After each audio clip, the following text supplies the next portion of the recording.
What are some of the most common problems that men have nowadays that you wanted to address? Were they some of the things we talked about earlier, gambling, sex addiction, drug Yeah, addiction, all of right. that? You're watching the Spotlight Network, starring Hollywood's And if newsman, you were just trying to Logan get to Crawford. investigators, they now believe a single member. He works with TV and film legends. And now, Logan's shining the spotlight on the world's top emerging authors and creators. International were abducted. This is Spotlight with Logan Crawford, streaming on Roku, Apple TV, and Amazon Fire TV. I'm Logan Crawford, and right now on Spotlight, we're talking about a powerful book. It is called On Becoming an Effing Man. It is written by a terrific author, one of my favorite guests, one of my favorite writers. His name is Michael J. Ulrich. He has penned a spiritual self-growth book for men who don't go to church on Sundays, but still believe there's something bigger. Instead of religious language, the author uses the term higher power and offers a grounded spiritual perspective on real problems men face without being preachy or pushing doctrine. At its core, this is about finding peace within yourself through forgiveness, compassion, integrity, and standing up for what's right. We're delighted to have this very talented author join us once again here today. We thank the team of City of Books for helping us put him on TV today. And we ask viewers like you to support authors like him by subscribing to our channel and by purchasing his amazing book. The links are below this interview. Michael, welcome back. Great to talk to you today. Happy to talk with you also, Logan. Excellent, my friend. Let's talk about becoming a man. It seems like being a man these days is kind of a dangerous spot to be. Men get a lot of criticism. Their masculinity is called toxic. It's a tough time to be a man. How do you propose men go about becoming an effing man? Well, I think one of the things they need to do, which goes right along with the 12-step program, which is the first step of the 12-step program. It says, I am addicted to whatever. My life has become unmanageable. And basically, I think a man who wants to become a effing man has to say, I have a problem, and acknowledge they have a problem.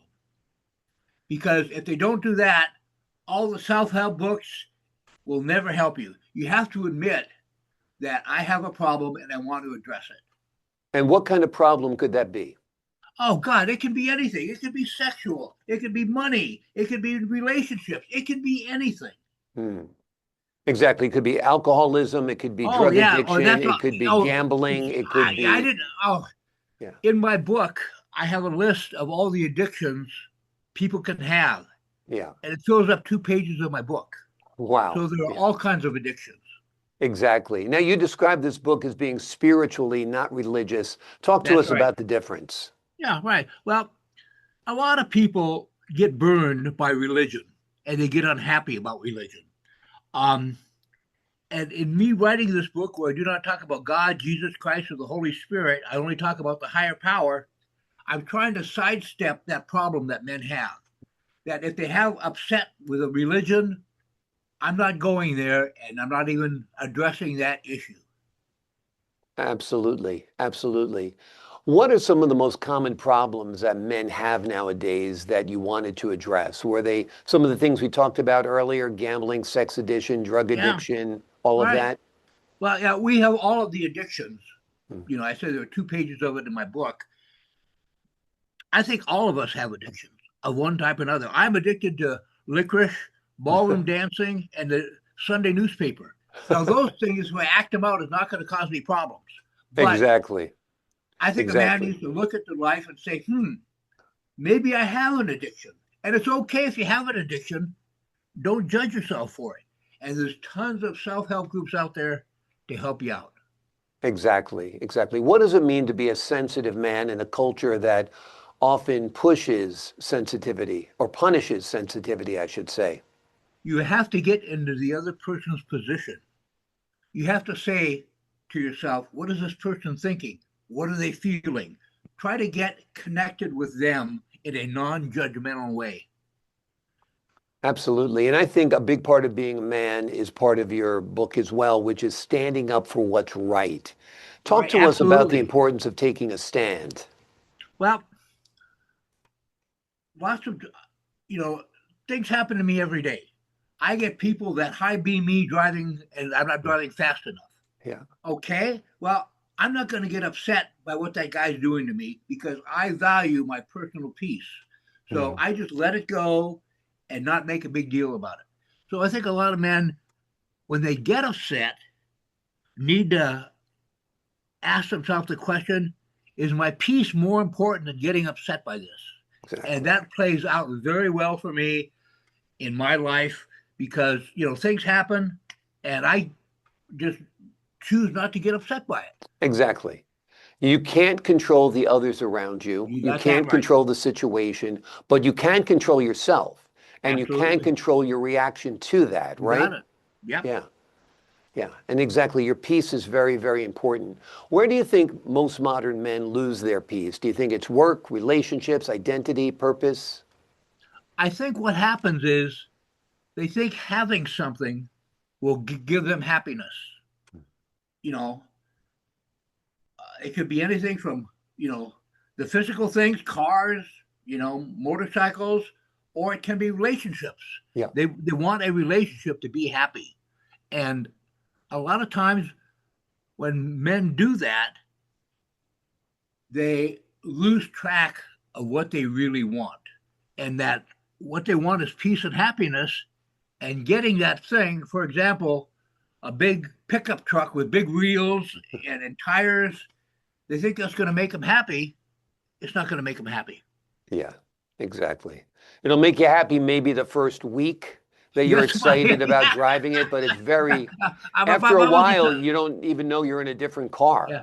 I would think by the time they get their third payment bill to make on the truck, they're probably not feeling as happy as they did when they got it. Exactly. And it's true with everything. That new car Yeah, smell wears off and it's not as exciting after you've made a bunch of payments or, you get the girl finally and you're living with her. It might not be as exciting as you imagined. You got to right, have the peace within. You got to have the happiness within. You have to be happy despite your circumstances, not because of them, right? right. Yeah. Absolutely. What's one habit you believe changes a man's life fastest when he starts talking about spirituality? Would you repeat the question? I didn't quite hear it. Sure, absolutely. When a man starts taking spirituality seriously, what's one thing about a man's life that you think changes most quickly once he Well, I think, embraces spirituality? as I mentioned earlier, saying I have a problem. There's something here about me that I do not like. And once they make that statement and they don't try to find a quick fix for it, like a pickup truck or anything like that, things will come to them. I believe in a higher power, and that higher power can give you those things that really will make you truly happy.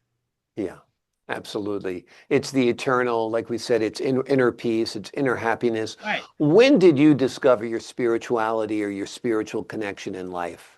Well, I think I've always had it Mm, because I'm attracted to people that have a spirituality. yeah. Um, my most favorite college professor carried a rifle all across Europe during World War II. Mhm. And I know he was in some really tough situations. He never talked to me about it, but I was always attracted to him. Mm. Then he died, and I talked to one of his daughters. And I said, "Hey, can you tell me about him spiritually? Because we never talked about things spiritually." And he said he grew up in a town called Toppenish, Washington, which is the center of the Yakima Indian Mm. reservation. And he was brought in by the Yakima Indians and was taught their spirituality. Now, Mm. here's a man who had horrendous problems fighting during World War II, Mm. but he was always glued together. He was glued together in the classroom, he was glued together uh, in business because he was very successful in his business. And that man had a spirituality that transcended his problems. Yeah, exactly. Exactly. When Right. a reader's done with your book, when they finish, when they've turned that last page and they only change one thing, what do you hope that is? Well,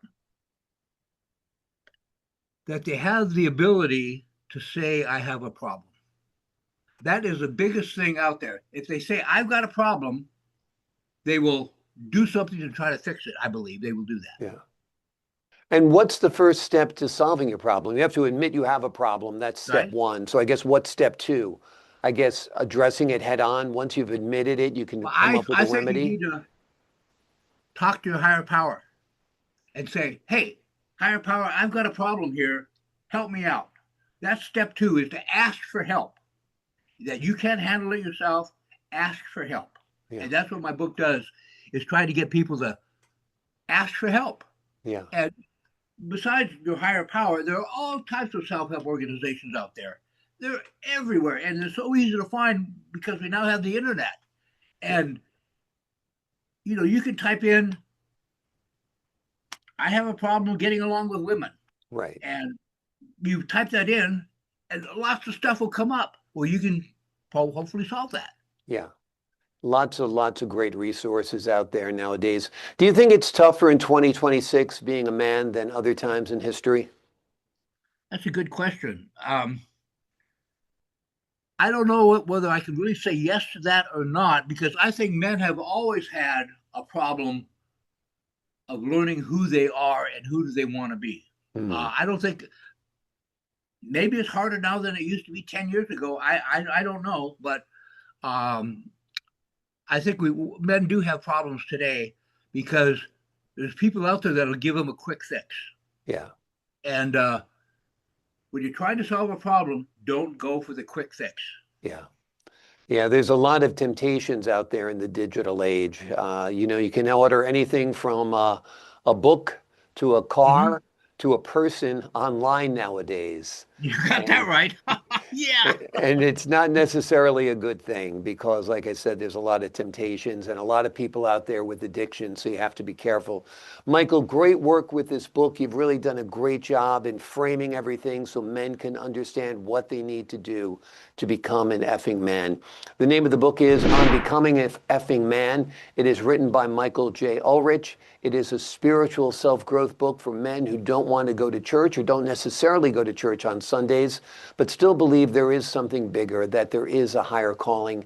Instead of religious language, the author uses the term higher power and offers a grounded spiritual perspective on real problems for real men and what they're facing today in 2026. Michael, thank you so much for joining me here today. Oh, that was a great summation of our conversation, Logan. I'm very happy with what you said. Well, I appreciate that, and great work on this book and great work on this interview as always. To the folks at home, I'm Logan Crawford, thanking you for your time this time. Until next time.